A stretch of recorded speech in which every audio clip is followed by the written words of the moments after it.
When you hear the name Frankenstein, what pops into your head? Probably a big green guy with bolts in his neck, right? But the original story, Mary Shelley's novel, is so much more tragic and, honestly, more human than that. It's a story about ambition, what happens when we abandon our responsibilities, and the terrible price of playing God. So let's go beyond the Hollywood monster and really dig into the story of the man and the tragic being he created.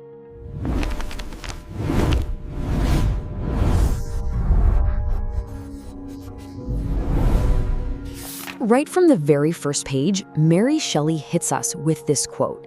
It's from Paradise Lost, and it's Adam speaking to God. It perfectly sets the stage for the whole book, framing it around this one huge, agonizing question. What does a creator actually owe to its creation? All right, let's dive into Act 1. And our story doesn't start with the monster. Nope. It starts with the man. A brilliant, obsessive, and ultimately doomed young scientist named Victor Frankenstein. So Victor isn't just smart, he's a genius. But he's also got this dangerous pride, He wants to discover what no one else has, to penetrate into the recesses of nature, as he puts it. He wants to unlock the secret of life and death itself. And this one idea is going to completely consume him. What's so wild is that the whole story is told to us by Victor as a warning. He's looking back on his life just filled with regret, and he's basically screaming at us, don't make the same mistake I did. He's warning us about chasing knowledge without any thought for the consequences, without wisdom. So he just locks himself away. He ghosts his family, his friends, everyone. Picture him in his secret workshop, surrounded by all these gruesome parts from slaughterhouses and morgues, stitching together a person. It's horrifying work. But he's so obsessed he can't even see the horror of what he's doing anymore. And that obsession leads us right to the story's most famous moment, the pivot point that's going to change his life and the life of the being he's about to unleash forever. So just imagine this scene. It's 1 a.m. Rain is lashing against the windows. His candle is flickering, about to go out. After all these months of frantic, feverish work, this is it, the moment of truth. And it works. The creature opens its eye. It takes a breath. But this isn't a celebration, not at all. It is a moment of pure, absolute terror. The reality of what he's actually done just comes crashing down on him. This slide just captures that emotional whiplash perfectly. On the one hand, you have his dream. He designed this creature to be beautiful, picking out all the best features. But then, on the other hand, there's the reality. The second it comes to life, beautiful? No way. The watery yellow eyes, the tight skin, it's a grotesque mockery of a human being. And this is the most important part of the entire story. What does Victor do? He runs. He just runs away. He doesn't try to teach it or talk to it or help it. He abandons his newborn child because he's disgusted by it. This single act of rejection is the original sin of the story. It's what causes all the tragedy to come. Okay, so Victor's abandonment is the spark that lights the fuse. For Act 2, the whole perspective flips. We leave Victor to stew in his guilt, and instead, we follow the journey of the creature he threw away, a being who, believe it or not, was born a complete innocent. The creature ends up hiding in a little shed next to a cottage, and for months, he just watches this poor but loving family.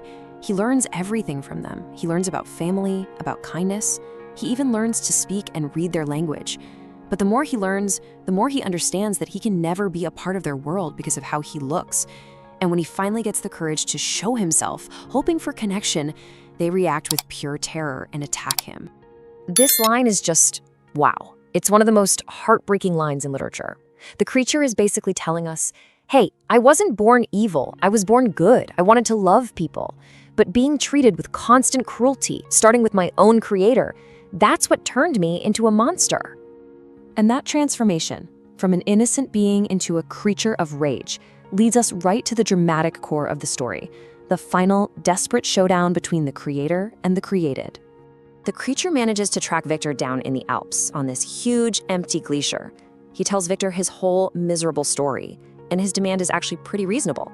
He says, look, if I have to live as an outcast, at least let me not be a lonely one. Make me a companion, a female like myself, and I promise we will disappear forever and never bother anyone again. And you can see the whole conflict right here. On one side, you've got Victor, who just sees this filthy demon, this abhorred monster. But on the other side, the creature is making a logical, heartfelt argument. He's saying his bad deeds are a direct result of being so utterly alone. Give him a companion, he argues, and his natural goodness will return. And Victor is actually moved by this. He agrees. He goes to this remote little island and starts the work. But as he's looking at the half-finished female creature, he just gets hit by this wave of terror. What if she's even worse? What if they have children and create a whole race of devils? And in a fit of panic, as the original creature is watching through the window, he rips her to shreds. And that is the last straw. With his one and only hope for happiness literally torn apart in front of him, the creature delivers this absolutely chilling promise. It's a vow. He is going to make Victor feel the exact same crushing loneliness that he feels. And that brings us to Act 3. This is the final, tragic downward spiral. A choice has been made, and now both creator and creation are locked into a cycle of revenge that can only end one way. The creature keeps his promise. He murders Victor's closest friend. And then, on Victor's wedding night, he kills his new bride, Elizabeth. That's what finally breaks Victor. His grief turns into pure hatred, and his only reason to live becomes revenge. He chases his creation across Europe, across Russia, all the way to the frozen wastelands of the Arctic. But the chase just wears them both down to nothing. Out on the Arctic ice, Victor collapses from exhaustion. He's found by an explorer ship, and it's there, on that ship, that he tells this whole unbelievable story before he finally dies. The great, ambitious scientist, dead, a broken man. But there's one last, incredible scene. The creature finds the ship. He comes into the cabin and sees Victor's body. And does he celebrate? No. He weeps. He actually mourns the man who gave him life only to curse him with misery. He realizes that, with his creator gone, his own reason for being is gone too. He vows to go to the farthest point north and destroy himself, to finally end his suffering. So, that brings us back to the big question, doesn't it? Who was the real monster here? I mean, the creature did horrible things, no doubt about it. But he was driven to it by cruelty and loneliness. Victor, on the other hand, is the one who played God, abandoned his child, and refused to show it any compassion, right up to the very end. And this is exactly why Frankenstein is still so powerful, so relevant today. We live in an age of AI, of gene editing, of cloning. This 200-year-old book isn't just a classic horror story. It's a profound warning. It forces us to look at our own creations and ask, what is our responsibility to them? What do we owe the things we create?